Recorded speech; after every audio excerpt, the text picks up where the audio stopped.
Hello, everybody. Daja Hao. Thank you for joining this panel discussion, which I hope it will be worth. This is called AI for Sustainability and Sustainable AI. It's part of a broader conference titled Reinventing Design Modes, which is organized by the Design School at the Hong Kong Polytechnic University. My name is Kostas Terzidis. You saw my name on the screen, and I'm the co-chair of this panel. I'm a professor at the College of Design Innovation at Tongji University. My area of work is in AI and design. So I'll explain briefly what I'm doing because it's connected with what we're going to talk today. My latest work can be seen in three areas. One area is called AI art. And I don't talk about it as artist. I'm not an artist, but I am trying to make art through a machine. So I'm trying to make something that makes art. And I'm using art as a background because art is an easy way to experiment with artistic things because it's kind of like a soft area. The second thing that I'm doing right now is kids AI, how to teach the kids AI. Again, through design, through graphics, through that kind of things. And the last thing, the third thing that I'm doing, which is actually with Filippo, is the manifesto, which is basically a theoretical framework in which AI and design fits. And that involves papers, of course, a lot of papers, and a lot of software development, a lot of software development that we do. So as I said before, I am the co-host, which means that the other person is Filippo, which you can see on the screen, I guess, on your upper, right below me. And yeah, in the big screen, you're below me. And so Filippo is a very interesting person. He's actually a professor here in the College of Design and Innovation in Tongji University. And he's I say he's an interesting person because he's not a designer per se. He doesn't have a design kind of degree, even though he's in the School of Design, but he has a computer science and philosophy degree. You know, believe it or not, philosophy is one of the most important things that design needs today, especially in the context of AI. You will find today that the input of philosophical arguments is key to understanding what the future of design is going to be, especially when it comes to intelligence and whatever that implies within the context of intuition and inspiration and creativity and all this kind of thing. So anyway, long talking. He is basically his background. He was a senior researcher at IBM Research in Rome, and then he was a visiting scholar researcher in Carnegie Mellon. Then he was a full professor at Gregorian University, which is in Rome, general manager of IBM Milan, and then he came to Shanghai. To Beijing, and then he was teaching in Sichuan University in Chengdu, and now he is in. He went to Beijing Institute of Technology, and now he is in Shanghai. And his area is very theoretical, practical issues related to AI technologies in business practices and cognitive computing, machine learning, big data, business analytics, knowledge, all these kind of things, and in design. So that being said, without any further ado, I would like him to, if he wants to take a few minutes to introduce the topic of this conversation today. Sure, thank you, Kostas. So I think you missed one important point, that I'm the director of the Sustainable AI Lab in our college. Right. Well, I was going to keep it for later, yeah. Which matches very well the topic. Okay, right. Which matches very well the topic of our conversation. So today, in this panel, we are going to speak about AI and sustainability. Both of them, I would say, are buzzwords. And both of them are ill-defined or slippery words. The meaning of these words is not very well defined. But beside all of this, I would say that whenever we think about the relationship between AI and sustainability, we think about AI as a kind of tool for improving or enhancing the sustainability of this planet. Or I would say, I will put it this way, a kind of sort of gigantic global observation platform for checking and assessing the health of this planet. But this, in my view, is just one point of view. There is another point of view, and I put it this way. I would like to say that we cannot pursue an AI for sustainability without having a sustainable AI. And when I speak about a sustainable AI, what I mean is a trustable AI. And I would like to use a very common slogan, but I think it's very effective. A trustable AI means a fair, accountable, and transparent AI. Now, the next question is the following: how to reach a trustable AI? Because we need to think that anytime we deploy an AI system, we are deploying something which is autonomous. We are deploying a second actor beside the first actor, which is the human being. And this actor is taking decisions about our own lives. This is important. It's taking decisions. It's an actor which is taking decisions. Now, I wanted to tell a story which is, well, it's a story concerning the YouTube platform. And it happened more or less 2 years ago. We are talking about February, March 2019. Basically, the YouTube platform started to promote sexualized images of kids. Sexualized images of kids. By mistake. By monetizing at the same time all of these through advertisement. And all of this went ahead for almost 48 hours. The YouTube technicians were not able to discover the problem. The problem was not manifest to them until some of the users started to write emails to YouTube, to the platform itself. What happened is that the recommendation engine behind the YouTube platform actually went out of control. Now, think about any technology. I mean, any technology embeds risk. For instance, the train technology, right, can derail. Any technology embeds vulnerabilities. We can hack a train, we can cause a train, we can cause the derailment of a train, right? But there is something specific behind the AI. AI can produce, can generate unexpected, unpredictable behaviors. What I call emergent behaviors. Emergent behaviors. Something that we do not expect, right? Something that we are not able to predict.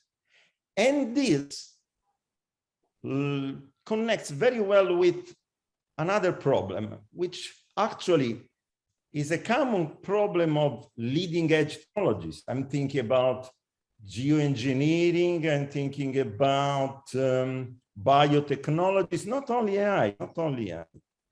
And it's a problem related to how to carry out a responsible innovation. What means to carry out a responsible innovation? And when I think about a responsible innovation, I think about something unusual. I think that innovation should not be pursued only inside labs. there should be a kind of social governance of the innovation processes. Mm-hmm. And more important, if you look at the introduction that Kostas and I have been writing to this panel, there are some questions which are really design questions and which go behind on the problem. Oh, I'm fascinated by technology, and therefore I want to look into the technological box. We should start to look not only vertically, but as well horizontally across the technological box. So just for concluding, questions such as AI for what? Machine learning to whom? Or better to say, let's take the example of self-driving cars. We are all fascinated by self-driving cars, right? So self-driving cars for what? Where are they bringing us? Where are they bringing us? Are they safe enough? What are the pros and the cons? And do we have standards, metrics for judging the pros and the cons? Who is accountable? Think about, in the case of a machine, autonomy doesn't imply responsibility, but responsibility implies autonomy. So who is accountable in the case of an accident caused by a self-driving car? And even more important, how the landscape, how the scenario of our cities is going to change to the extent that we will introduce self-driving cars. And these are all design problems, looking across the technological box, not just into the technological box. And I stop here, and I will leave so let's say the virtual stage to the other speakers. Yeah. Yes. So remember I told you that philosophical investigation is very important in this case. Well, here is a proof of it.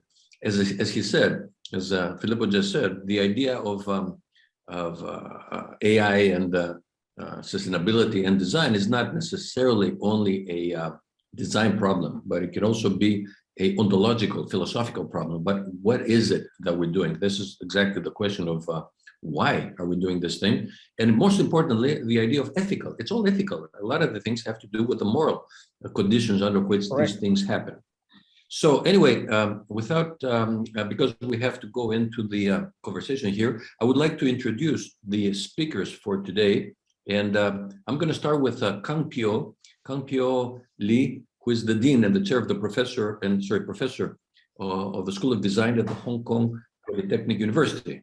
I know Kun-Pyo at least 10 years ago as a professor and the head of the department in industrial design in KAIST. KAIST is a research center, research university in Korea. And he actually, I'm not sure, I think he was a professor of my wife, who is also a designer. I'm not sure exactly, but I knew him very well because he came in Boston. We had conversations also in Korea. So we have a kind of like a history behind that we've been. And one of the interesting things about Kun-Pyo is that he is a designer in general, like what we call a user experience design. He has a very deep understanding of how design works, not only at the personal level of a designer, but also in the industrial level. He has been in charge of designing entire lines of products in LG Electronics and various different companies from Samsung, Johnson & Johnson, Volkswagen, Sky Team, you name it. A lot of thank you. I think it is, you don't have to. Okay, thank you, Kostas. Hello, everybody. As Kostas just introduced about me, my name is Kun-Pyo Lee. I moved after I retired my the former university KAIST in South Korea. Now I moved to Hong Kong to have an exciting moment for. It has been for 3 years. Okay. After I moved to Hong Kong, there are several opportunities and challenges I identified. What we can do as a Hong Kong, as you know that about 30 minutes away by car, there is a Shenzhen. Okay, Shenzhen is the world, the most exciting city where the most AI or high-tech the related companies are putting them together in the Shenzhen area, like such as Huawei, Alibaba, you name it, right? So we Hong Kong School of Design, Hong Kong Polytechnic University, we need to take that advantage of those closely working with this the IT global related to the companies.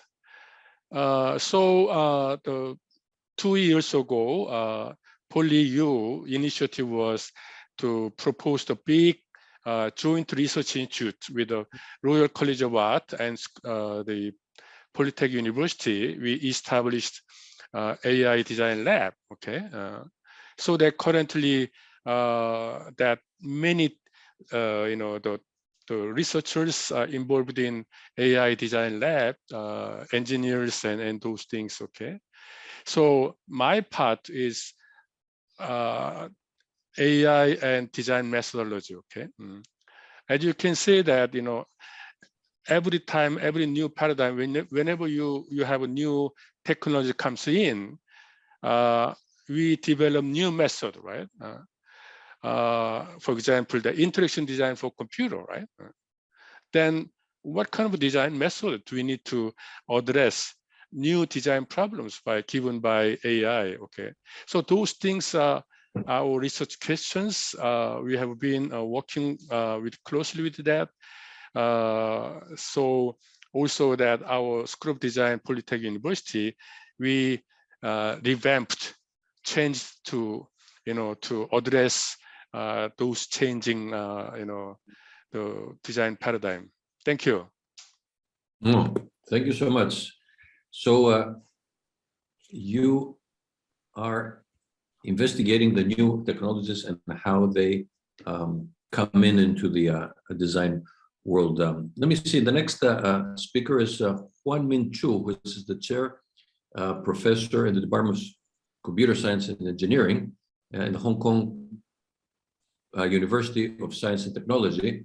And I'm going to say briefly a few things, but you can actually, Huamin, you can talk about these things. So basically his areas, he said already, we talked a little bit before the panel started, in visualization and human-computer interaction.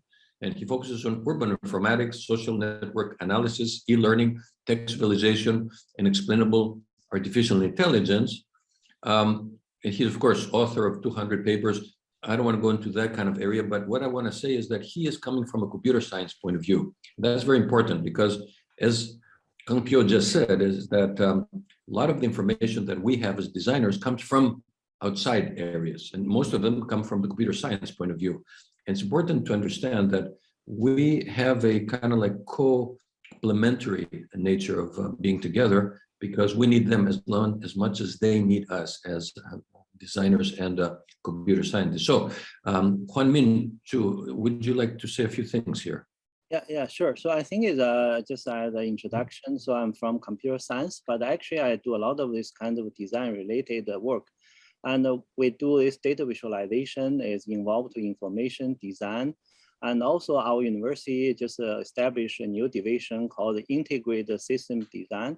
So integrated system design, they have some faculty from design background, some from computer science. And also in our Guangzhou campus, we launched this called, computational media and art. I'm the acting head. So we recruit about 10 faculty, and some from art background, some from, the computer science background. So actually we have a lot of this kind of interaction, and from this, the AI computer science point, how to work with people from background, from design, from art. So my group is also heavily work on this explainable AI and how to make AI more trustworthy. So I have many discussions. So I think is actually we recently just do a survey.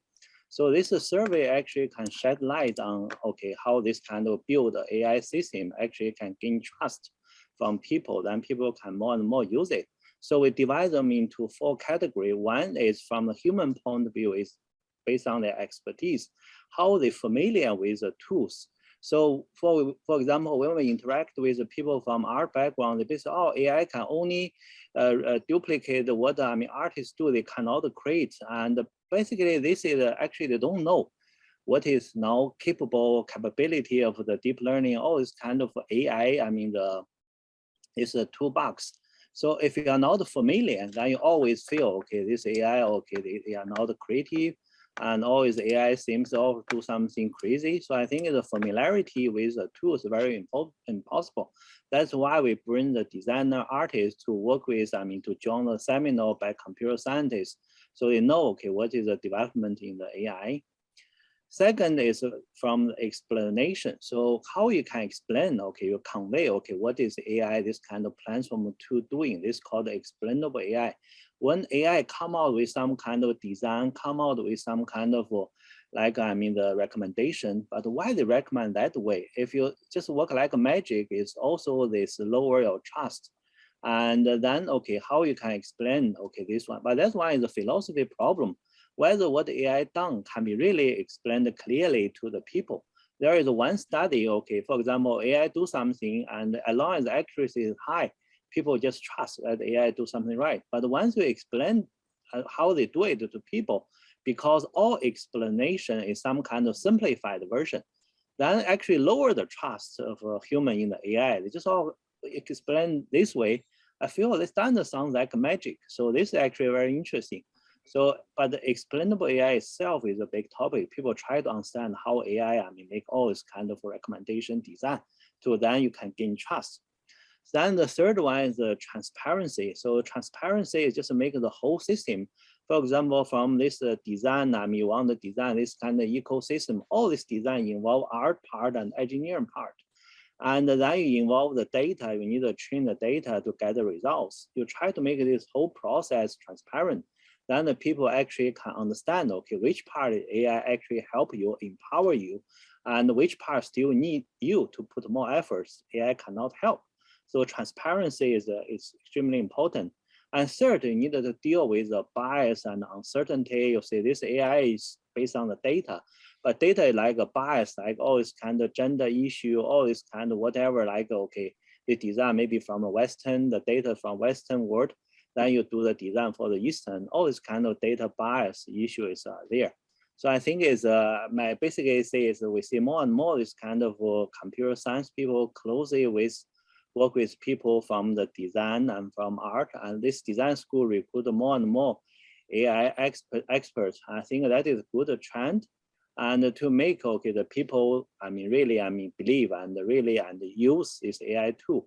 We need, okay, let people get more familiar and design people understand, okay, this the AI and have some kind of familiarity. And we try, okay, to develop tools to can basically make like, okay, how AI come out this one is more explainable. And also the whole process from the data, from the collection, from this, which part is AI actually help you, and to the end product, to the deployment. Make this whole, I mean, ecosystem transparent as possible. And also we need to deal with the bias and uncertainty with this kind of, I mean, the system, because yeah, if already some data have this kind of bias, and AI cannot help. So I think that is my message. Okay, thank you. Yeah, actually, I would say, if I may say that it's not a philosophical only issue, but also a linguistic issue of how you define the word design. Because again, in Western culture and in Eastern culture, the word design that you use and we use sometimes to you in computer science means completely different thing. It's nothing to do with aesthetics. It's more like about articulation of things.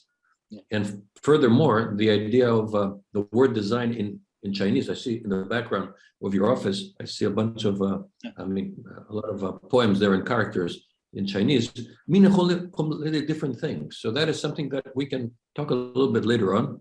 But still, for the interest of time, let me continue with Dr. Ying-Qing Chu, a professor of Academy of Arts and Design at Tsinghua University in Beijing.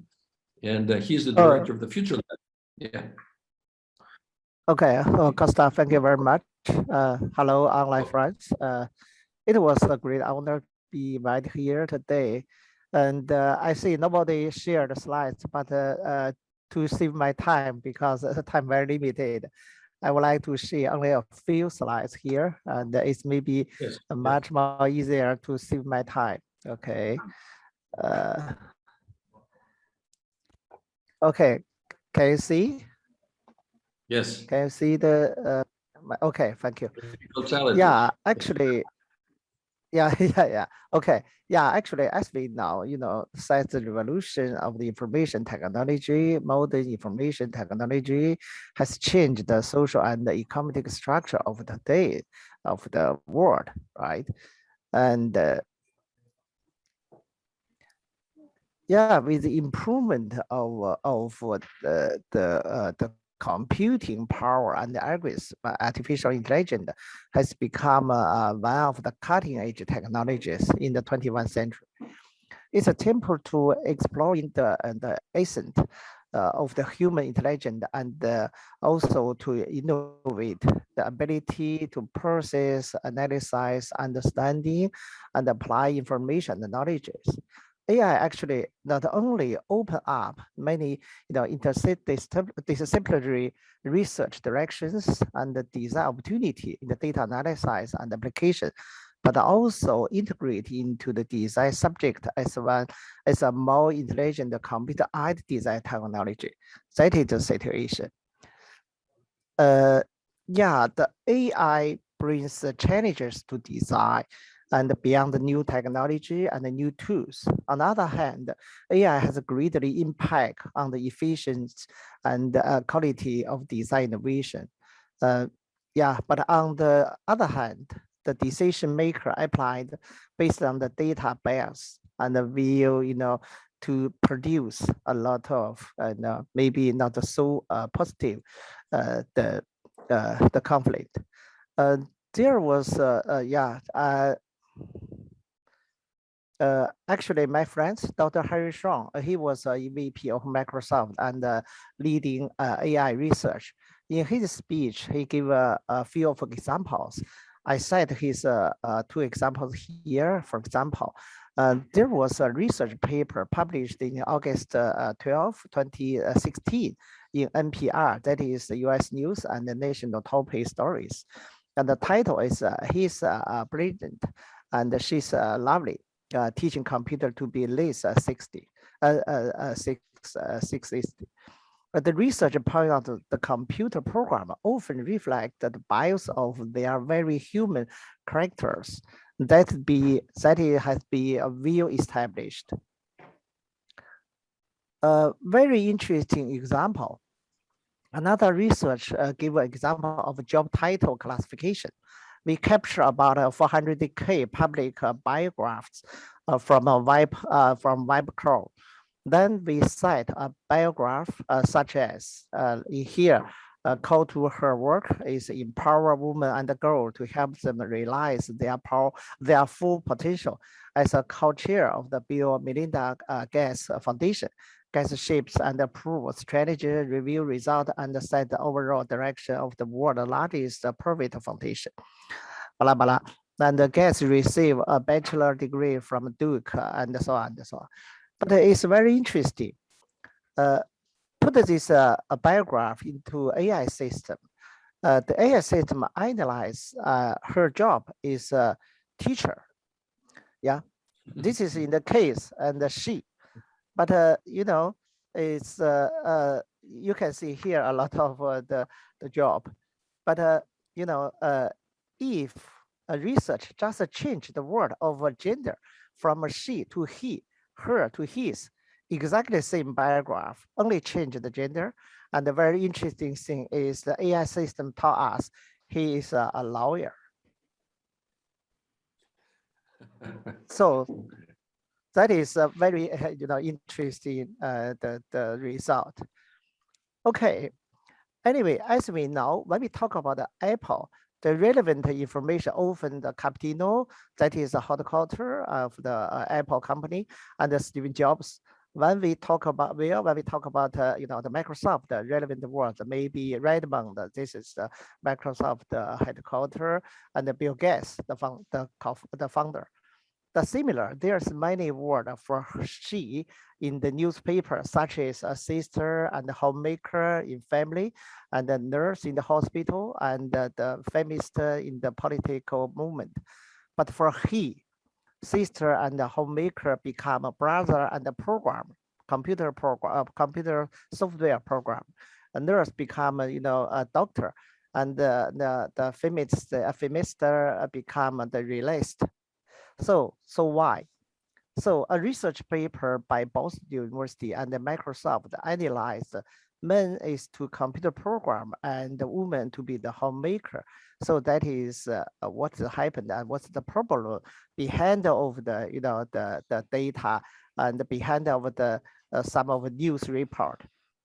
So face this challenge, it's important to rethinking, observe and explore the uncertainty in the AI applications. So that is what I want to talk about today. Thank you. Thank you, Ying-Qing. Yes, not only that, but it is also important to understand. Can you stop sharing the screen, please?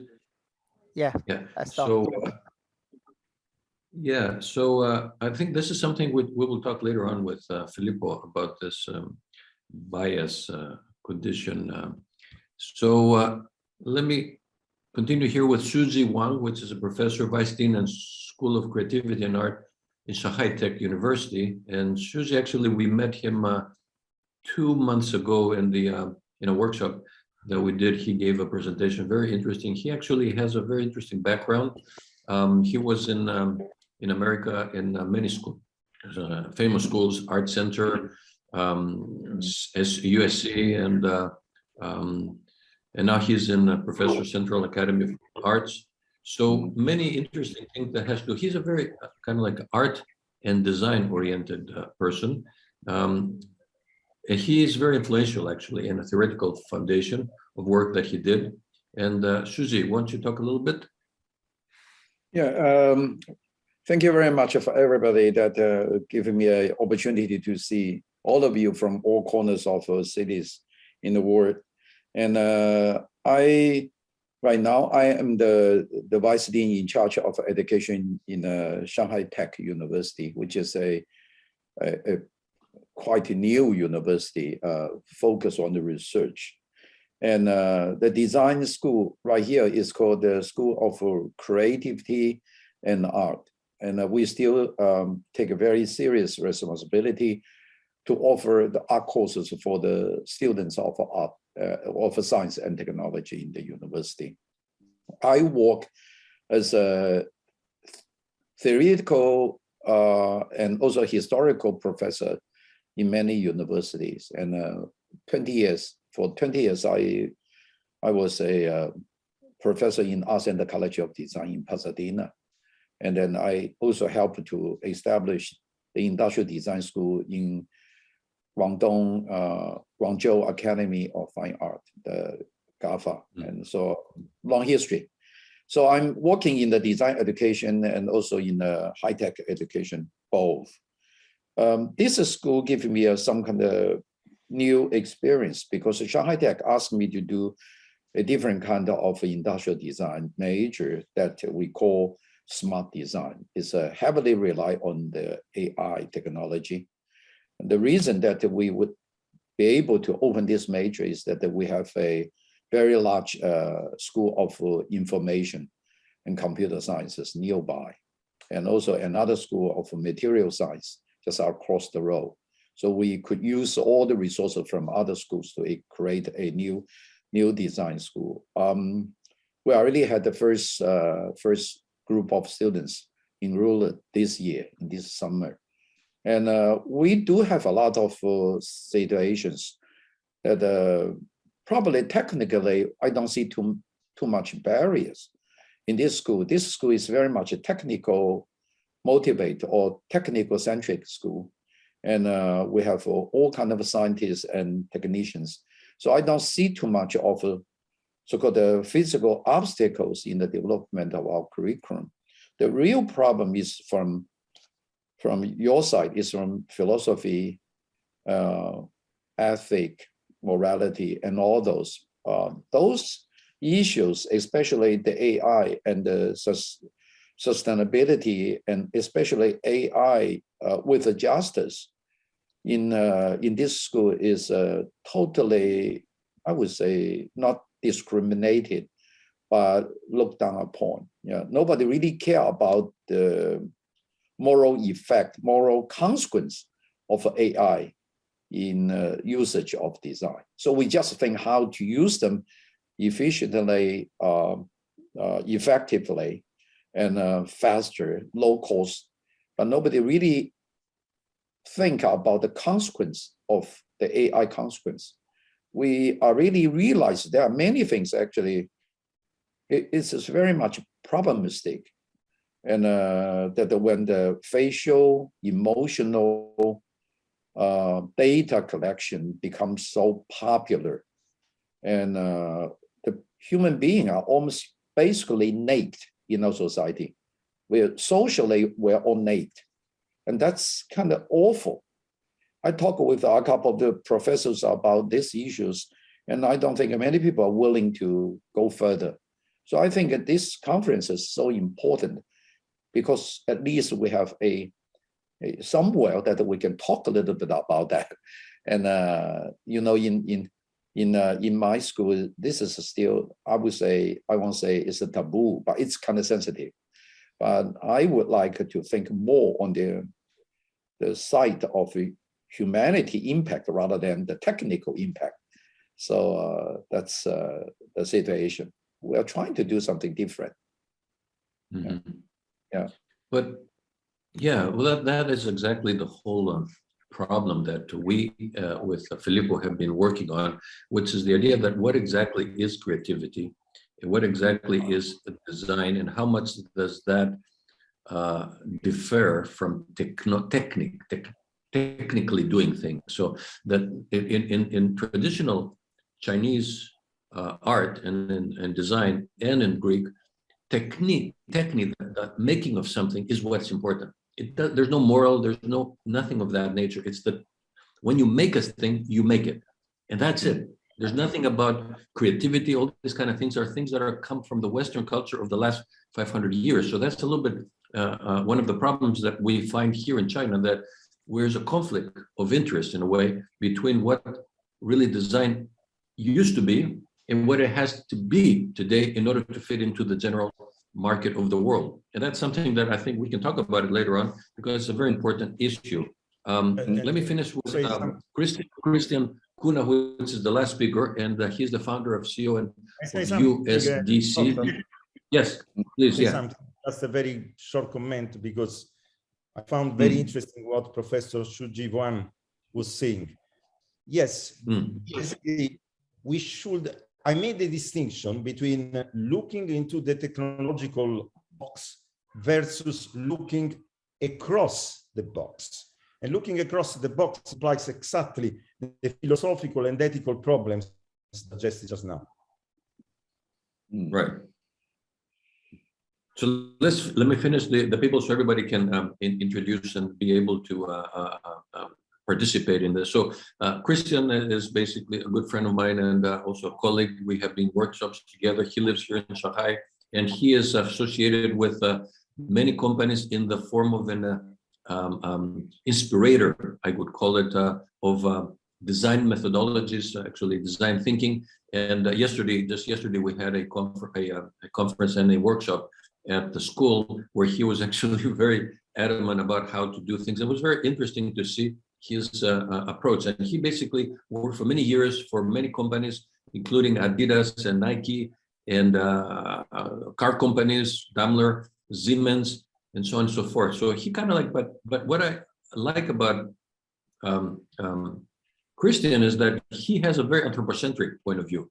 And somehow he is always bringing things back to the center of the human, like who we are and as a humans. And that kind of comes in conflict with the AI kind of more advanced people that, or advanced in quotes, of course, that are kind of like trying to be more futuristic and more abiding to the new technologies. So Christian, please.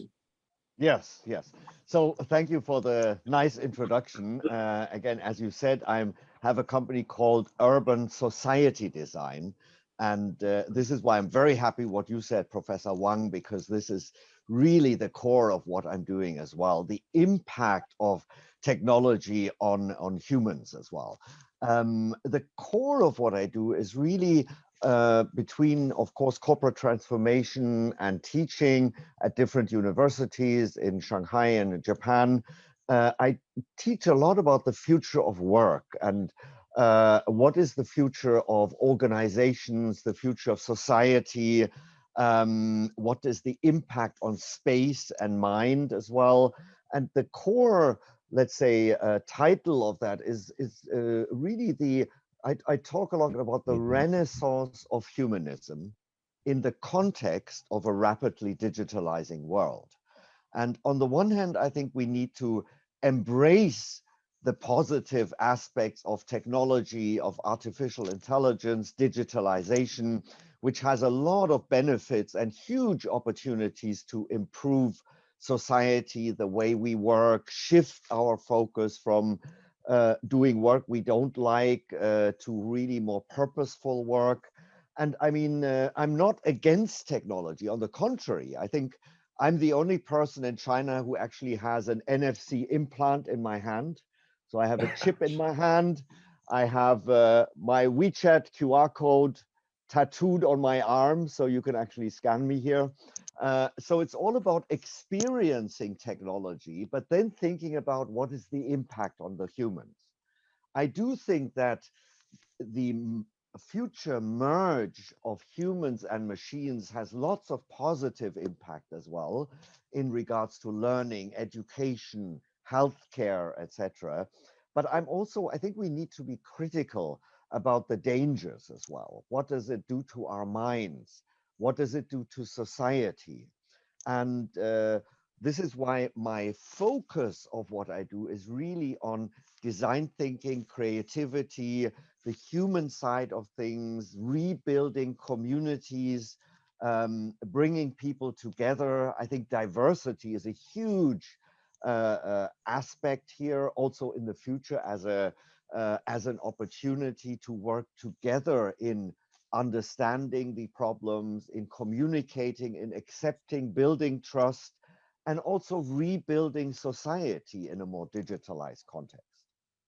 So that's maybe a brief summary of what I do and the direction I'm going in.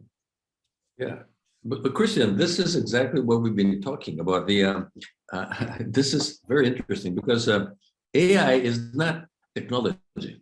AI is a very primitive thing. It's actually a reflection of ourselves. It's the most primitive thing. The first thing that a human did when they start thinking is to thinking, why am I thinking? And that actually is the first AI concept that is a reflection of who am I? And they said before, like I think we were talking yesterday, that the reflection either happens in the form of me against another person next to me. So how do I know that I'm intelligent if I don't have somebody next to me? So I compare myself to somebody else. And at the same time, you get this feeling that what if other things have intelligence that I don't know, like animals? How happened? And then you go into things like what we call totems, like idols, that we call them, that they have the ability to give us some insight into the world. Again, this is not technology at all, zero, other than, carving something into a wood and making it into an idol. Other than that, technology is primitive. Today, it has this kind of connotation that is all about technology, and people have white, costumes and they talk about technology. I don't think this is true. So I think you fit into this kind of anthropocentric kind of view. But again, it has to get out of the box and reflect yourself into the mirror. And that's exactly where AI is, right there. Yeah. Anyway, that being thought, and this is again a philosophical position that I think we should probably consider as a background of talking, because again, it's not about technology. And design is exactly the right place to investigate, because design is intelligence. That's how you tell that somebody's intelligent, because they do design. It's not recognizing the face of my mother. That doesn't prove that I'm intelligent. What makes me intelligent is the fact that I can articulate or I can argue against you. That is where you become intelligent, which is the whole idea of design. That's what design really is about. It's a thought process. Okay, so I'm not supposed to bring the question now, but I think Filippo is the one who is going to, and we will, of course, mix later on. But Filippo, please give us your insights. So I was taking some notes about the speech of each of you. And I have a question to Professor Huamin. So my question, he was speaking about AI art, and he was speaking about creativity as concerns AI art. So my question is the following: how to judge creativity in the case of a machine? Because in order to speak about creativity, we should know what creativity is in the case of humans. Yeah. So what is your point of view? I think it's a look at our human, right? So how our human involved with basically some kind of evolution. That means you generate a variation, then only some variations survive, some, get eliminated. And that's actually is in the creativity part is the same. Okay, we just generate different combination, different variation, and some of them survive, and some of them don't survive, and some are maybe years later, and is basically get recognized. So I think for the machine, it's no different. So in computer science, we have this gene algorithm. So gene algorithm is basically, we like machine also generate different, the variation. There is some kind of loss function, like you can like some kind of things to survive, then see what happened. Just like Google, right? So they just eliminate the whole human history of play AlphaGo or play Go game. Then you just give them rule, let them to try different combination, very brutal force, and see which one can survive, and then which one, basically they generate their own rule. They can just like, okay, eliminate how human work, just generate some kind of creature, let them, they can actually just like human work, they can actually crawl, they can different way. Then eventually see which one will survive.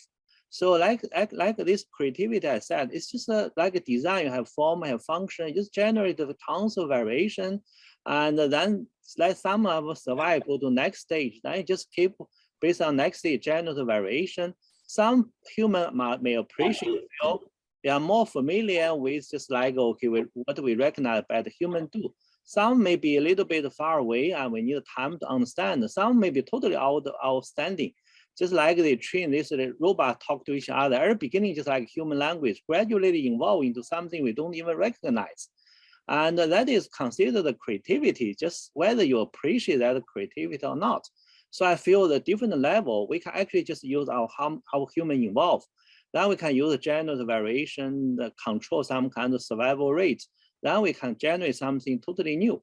But whether that one appreciated by human or not, it depends. Okay, if you use human generate things to train them, then the form and maybe more familiar to us, and it's just like a variation, and you'll be more radical, and then maybe something far from what we can understand, but still some kind of a beauty, some kind of their own the novel things in it. Just like some kind of recently AI synthesize some kind of image. That when you look at it, it's just I just feel it's some kind of quite the unique. And also they are show, okay, use AI and train to just like synthesize some kind of painting. There are some field example, it's done train well. Then you look at that one, you feel very creative. It's just a human use their humans loss functions as this kind of field example. But you output those kind of field example, you look at it, feel very, very creative. And so it's not like machine is cannot create. You can generally rule them to create. It's just like their creativity, and you need the time, to understand, maybe appreciate. So if the machine makes a mistake, yeah, I have a question. If a machine makes a mistake and it's beautiful, okay, well, again, a mistake is a kind of a very philosophical question because there's no intention. But let's say there was a bug in the machine, right? The software actually went into a infinite loop of some sort, yeah, and it produces a result, which we as humans appreciate. And we say, oh, this is art. Of course, the machine has no idea, but the problem is that it was not even embedded into the code because the person who actually wrote it did not make a bug. The bug was produced in the process of running the software. Okay, so in a way, it was the actual software who made the mistake in a kind of like very primitive talking way. Yeah. And then you get the art. And there's no AlphaGo, there's no, there's nothing intelligent about it because it's a mistake. it's an error. It's a bug. So where would that be? How would you put that in the context of your previous argument? I think this is just like our human, right? So human, sometimes you generate, breed the next generation, and someone is really unique. It's just like a normal human from the human society is found the outlier. But this some kind of genius. They just like, some mathematician, they just directly recall some kind of formula. So complicated, they just have to come from, the genius. And so it's just like a machine, right? So you just let them generate the variation, some variation very unique. And then you can actually recognize them as failure. But on the other side, it's actually, you can also control. For example, you said let the 10% of failure go to next phase. Then see what happened. Then this one will breed with other variation, generate something new. And this one is, it's just, you can do it either just in a controlled way, or you just, just like random output something. And then, okay, this one is, it's just like that human to judge it. So I think this creativity itself is also quite a subjective issue. But the creativity process, from my understanding, is just like it's just always kind of variation, combination, always kind of like how human summarize this kind of creativity process. I think many of them actually can be duplicated. Yeah, I wanted to say something. I wanted to reply to your remark just now. I mean, from my point of view, okay, I had, when I was young, so we are speaking about 30 years ago, my supervisor was Margaret Bowden, which has been writing, probably is the most eminent scholar as concerns creativity in humans and machines. And she makes a very important statement.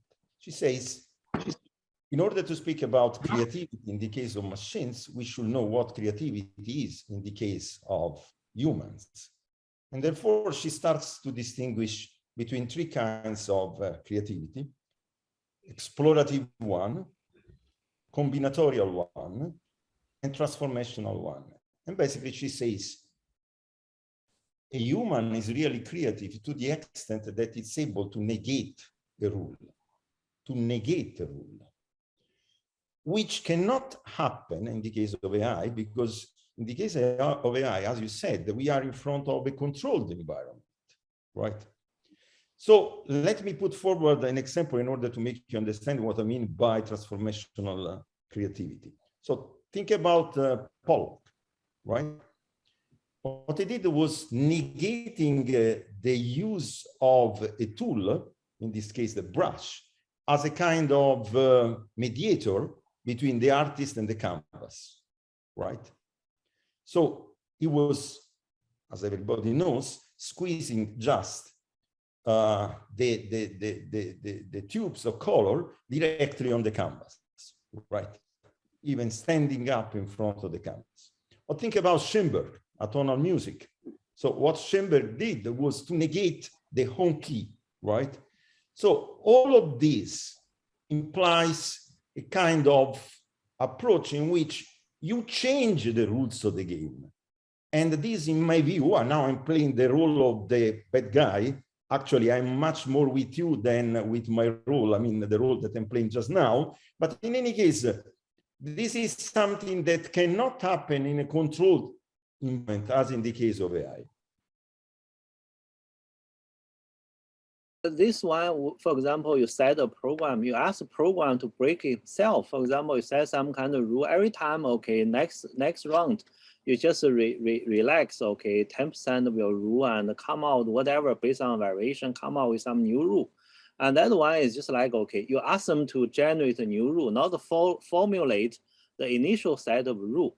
And that next set of rule is just create them by themselves based on this kind of variation. That means we already give him freedom. He doesn't have to obey our rule. Yeah. But how many works of art have been generated by using genetic algorithms? Because as far as I know, most of the people is making use of GANs, is making use of deep dream technology. I've seen very few works of art are generated by using genetic algorithms. Yeah. But I mean, if I can just jump in here, I think this is really using AI as a tool, like a brush. And for me, the main differentiator is that real art, first of all, needs the self-awareness of the artist to then build on this self-awareness to say, what is the emotional impact I want to have on my audience? And this is something which the AI cannot do. The machine cannot say, why am I doing that? Yeah, actually, I'd like to also join the. Okay. Yeah, sorry. Right. Yeah, Okay. actually, in my viewpoint, that the question, the key is the something like human beings thought or thinking or very subjective, the feeling like emotion, like theoretical, like our what is the creation can be computable or not. If can, how to define it, how to measure the result. I think that if we clarify this kind of a question, all of the things we can, just go ahead. But if we can't, that is bring a lot of a problem. That is maybe bring some kind of a chaotic result of chaotic thinking or something unfair bias, whatever. So that is my point. Yeah. I think the let us. I mean, I'm not pessimistic about AI. Okay, AI or new technology never can substitute creativity itself, but supporting creativity. If you look back in the past new technology paradigm, for example, machine. Okay, machine substitute craftsmen, right? So craftsmen, they make them, the tools, furnitures by hand, right? But they never had any holistic picture about, how big that will be, how the appearance of the furniture will be. Then we have a new method of drawing, right? Drawing can easily, see the simulating how the final product looks like, okay? Something like this, okay? So that drawing never substitute creativity, but helped a lot so that designer can focus on other aspect of design. Same thing happen in computer, okay? When computer comes in and Photoshop and AutoCAD, they can now draw for yourself, okay? For something. So that designer do not have to worry about how to draw because computer, they help that kind of things. So designer talking about more human side of human-centered design, okay? And the interaction design and so on, so on. Here comes AI, okay? AI, as Professor Xu talking about, AI can generate millions of variation, okay? Yeah? So that, that helps a lot, okay, designer, so that they have, expand their perceptual span, okay? So that they can focus on other side of design, okay? So I think this, if we look back all the new technology, that technology has been helping designers or artists or those creativity people expand their perceptual span so that they can, use that other energy to other side of problems. So I think AI can be helpful as long as we define then what to do, okay? I mean, currently, all the engineers AI tools developed for design is just simply, AI generated logo type, AI generated the typeface and all those things. Those tools are created by engineers who do not understand still what the design method is about, okay? So I would say AI aided design, okay? Somehow, as a designer, so what we need to do is that what design can do for AI, okay? Taming AI technology so that AI can more used for right way of the human being. I think that's the way we need to think about, okay? So how can we convert the change rule of game from design for AI, AI for design to design for AI. I think that's what exactly we do. Okay, when computer comes in the beginning, there are many designers about computer graphic, computer aided design, but later on that taken for granted, right? Until the Bill Moggridge came out with the interaction design. Okay, that's how design can do for computer. That's the interaction design, right? Do we have any that kind of new tools and method from design side to help that AI implemented right away, good way? So we need to think about that. Otherwise, we will be just extinct. Okay, that's my point of view. Yeah, because I have a meeting, so I just say my last words. Okay. So I think that's why I always said, okay, many designers don't know, okay, this is AI, don't know how AI is actually involved doing. Just like, okay, you think this is algorithm, don't understand you, but like a book recommendation, like always kind of social media recommendation, algorithm know you better than your mom, than your friends, then you get used to it. In the future, AI will better understand the human, what is a creativity, and they generate some kind of painting, then you just ordinary human feel they are more creative than the real artists. So that's why is AI evolving very fast. So don't use a stereotype to look at AI. Feel it's still like old machine, still like this kind of copycat of human. It's not that. That's why I said if you really know how this AI involved, you may have a different idea. This is my last, the statement. Thank you. Thank you. Thank you. Can I just say something which is really, I need to say that. It's because in my opinion also, we are just talking about the terminology. And I think, for example, if in a narrow sense, of course, AI can be creative, because if it's creativity in a narrow sense, just meaning forming something new. In my opinion, what really makes a difference is the context. And I think we need to look at the context of society, of humans, and not just what is technically possible. I mean, Professor Lee, behind you, I see this beautiful tower of the Hong Kong Polytechnic. I've been there. It's beautifully designed. A computer could design a tower like that, but a computer could not design a tower that is poetic, and a computer could not design a tower with the question, answering the question, how does it make people feel? Yeah, I agree exactly that, Christian, that, the AI, I think they cannot do context and design problem, okay? Right. AI can easily separate the design from the context, and maybe they design, they put it back to context, which is wrong. Okay.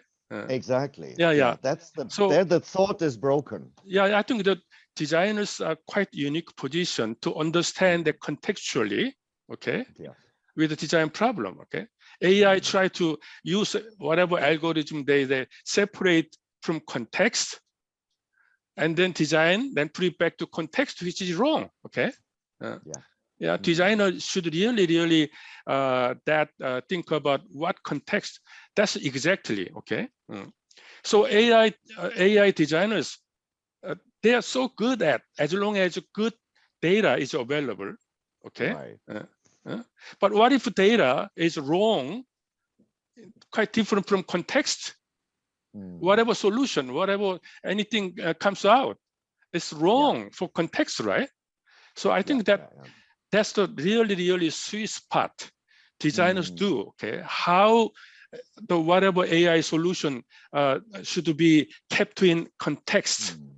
Designers are so good at understanding human behaviors, what kind of data should be fed into AI, so that AI can be a right thing. Okay, so I think that's the things we need to think about. Yeah. It's like what you said before, Costa, that when you said that if AI makes a mistake, we see that as, for example, a glitch, which we feel is beautiful, but it's not intentionally beautiful. We recontextualize and then we kind of project it on the process of AI, which I think is a mistake. Yes, because the idea of the brush you brought earlier, a brush is a tool, I understand, but a tool is something we control. If we don't control, let's say you have a brush that brushes on its own, does things that you didn't predict. So now it's not a tool anymore. It's something else. It's like a baby. You make a baby, the baby does something. You are not in control of the baby. And that's exactly the case. The building that you saw in the background. Jackson Pollock would disagree. Well, the building you saw in the background, the one that you liked, Zaha building, that building was done because of the software, not because of Zaha. Zaha, if you see in Zaha's work, it's all linear lines. The curvature came because there was a software called Rhino and Maya that she used, and she made this building, of course, in the context of aesthetics that everybody understands, but she would not be able. So therefore, but the problem is that the form follows the software, not the person's intention. It is the software who imposes the ability to do design. And this is kind of like the primitive pre-AI world. Anyway, I wanted to, because this actually fits very well into Wang Shouzhi's position. Wang Shouzhi, do you have anything to say? I think I agree to all of you. I like the building Zaha did design in the Hong Kong Polytechnic. Yeah, I went there. Visit.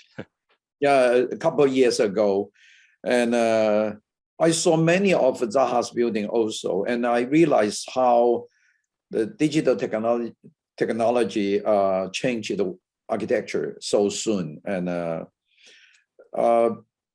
there's some situations you see in the previous 20 years in China, many designers begin to use the digital technology, the software, the AI to design architecture. So that is the reason in China, suddenly we had a lot of so-called the landmark buildings all over in all the cities, all different shapes and impossible shape. They were all built in some time. But physically speaking, I don't like most of them because they are not functionally are not very good. They're very feel like the CCTV tower by Rankuhas in Beijing. I went there, I don't feel comfortable at all because everything is tilted. And although the building is a kind of show-off case, but I still think the human being are still human being. No matter how AI or software developed, and a human being still maintain its original design for surviving, for life, for entertaining, for work. Those requirements are very similar. And so I still doubt how far that AI could go. It's not the situation of a technical breakthrough. It's the situation of how human being desire. They have their limits. They won't go forever. For example, the gourmet food, and now in China, we eat almost everything. But how much you can eat? Then finally, I realized most people still come back from the red meat and come back to vegetarian cuisine. And I think this is the same situation. You, no matter how many games you play, and finally you still hope you have a simple playing life. And my son is a game designer in the EA in America. He told me that he still misses some of the old traditional games he played probably 10 years ago, although he developed the most advanced. So I think AI is a technical revolution, but it developed based on the design of the human being. And so I'm still thinking about the limits, not unlimited development in the future. So that's probably I'm old, as the sounds conservative, but it's just my feeling. When we talk about the building, we talk about how AI goes and so on. I saw a couple of questions right here and say, AI for what? I think AI on the surface is for convenience, for efficiency, and in the future, as I mentioned before, AI could work for be governing, or either be manipulating, be control. So that's about the AI. And so AI is for whom? I still think AI serves for very selective, small numbers of leadership rather than for the majority of the people in our cultural background. And so that's my feeling. Not right, but it's my personal feeling. Thank you. Yeah, I think that Professor Lee and Professor Wang made some good points. I mean, context is important, and it's exactly there where AI fits. I have a very good example. By the way, it's an example coming from the artistic domain. Basically, a British artist living in Greece produced a situation in which he managed easily to trap a self-driving car simply by drawing a couple of circles by the other. So the first circle was a dotted line, and the second circle was a continuous line. So the self-driving car enters into this circle and then doesn't go out anymore according to the rules of the traffic, and starts to go back and forth, back and forth, and back and forth. And then I have another example from Professor Fei Li. This example is astonishing. I mean, you have a sculpture, by the way, it's a sculpture in Italy. You have a horse, and then you have someone riding the horse, but it's a sculpture. And the AI actually recognizes the scene, describes the scene, but totally misunderstands, doesn't capture the artistic context. So I think that Professor Lee, if I remember correctly, raised this issue. So what AI misses actually is the ability to capture the context. Another problem, yes, I agree with Professor Shouzhi Van. I mean, I think we should think more about the limits of this technology. The limits of this technology from an ethical point of view, from a social point of view. We should focus on the limits of this technology. And I don't see so much debate, so much discussion, especially in China, as concerns this issue. Perhaps much more, but not so much, much more in the Western world, but not so much here in China. I think here in China, there is a kind of fascination towards technology itself. And there is I mean, people is not able to look at the philosophical, ethical, as you said, Professor Wang, and social implications of this technology. Yes, thank you.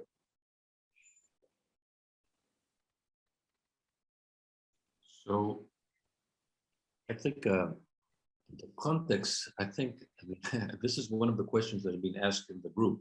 I'm reading the questions, but since we want to involve the audience, but the idea of context is kind of strange in a way, because you talked about earlier about games, and games could be intelligent things. We can kind of metaphorically think of them as design tools, but at the same time, they're things that actually prove intelligence, and AI would be a good area to look into that. So in the game, since we talk about sustainability, the game has the ability to entertain a kid, but also it has the ability to destroy a kid with its own gambling, sort of like gambling is a game, but the context changes at that point. So an intelligent thing that is made to be in a certain way with AI could be converted into something else. And there's no way of knowing what that is. And that is exactly what I was saying earlier, that the context of the software actually becomes the determinant factor in the designer. The designer actually is following the software and eventually follows the AI, even though we don't want to, even though we think that it's not the right thing, even though we disagree with it, but eventually we do, even though. That is, I think, something that is the kind of like part of this decision, because it's about sustainability, and sustainability can be seen either from the point of view of the physical system, the material world, or sustainable pollution and all these kind of things, but from the mental point of view, what is sustainable in the human mind?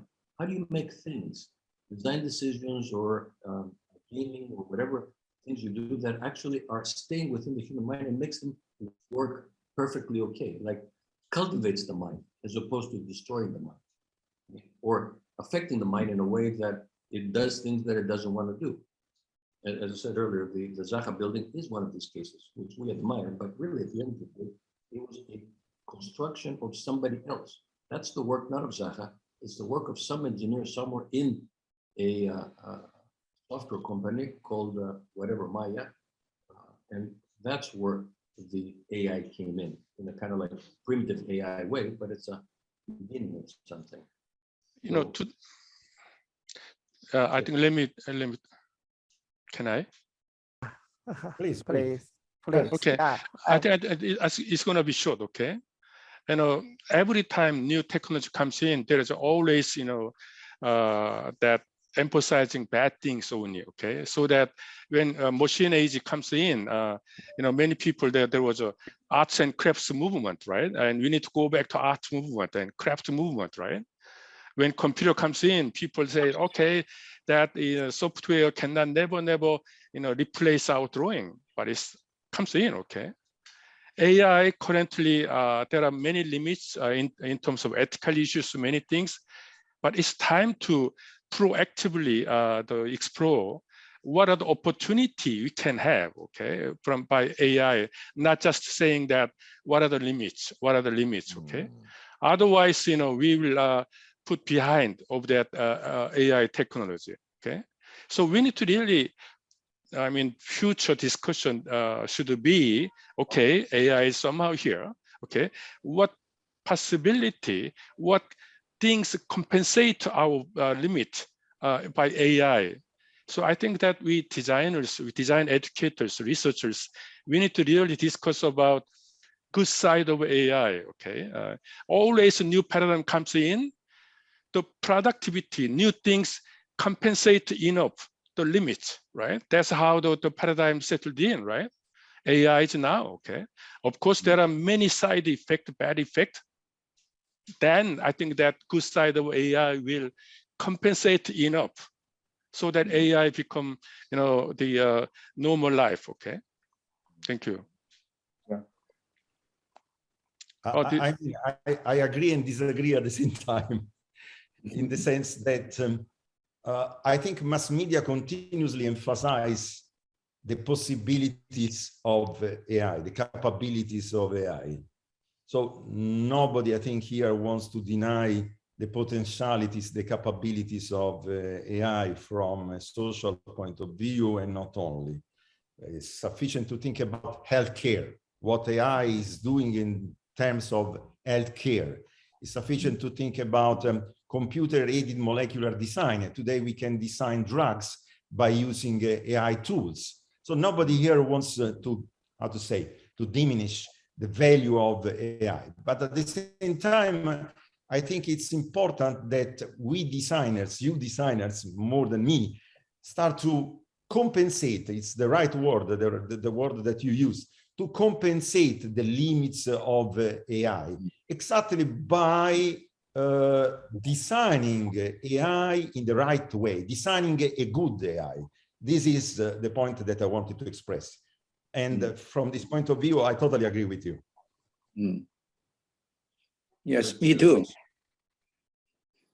So I was, I think we start wrapping up, because it's at the time that we were told that we have to, so let's put some final arguments or something of a optimistic.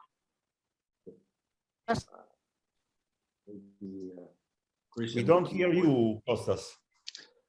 I think this session should be closed now because of all the program now. Oh, I see. Okay. We have only like a few minutes. So, Christian, what is your optimistic message? Well, I think based on what we talked about just recently, I think I really believe of even modern, really the huge opportunities I can have for society, improving healthcare and the other examples we mentioned. But I also think that we need to think about the possible moral and ethical limits where it might be harmful and it might really damage society and trust. Professor Ying-Qing. Yeah, actually, it's just a lot of noise, and so I didn't hear your question. But I would like to very quickly to answer Filippo's question, because briefly, because he just asked about the Chinese research on AI as ethic or something like this one, and we just do some statistic. Actually, there is about 26 national level research topic, research project from 22 to 2017. And also in 2017, the China published the strategy of the next generation AI development. Also in 2019, and the Chinese Minister of Science and Technology published developer responsible AI. So that is kind of the research, and just answer. I mentioned this paper. I mentioned these documents in a paper that Kostas and I published recently on Polytechnic. What I miss is that what I think is that we miss a larger discussion. I think that the Chinese government is very aware about these issues, but I don't see a larger discussion about these issues, for instance, at the level of mass media or at the level of scholars, even at the level of scholars. This was my point. But I agree with you that the Chinese government is totally aware about these issues. By the way, you mentioned exactly some documents that we mentioned in our paper.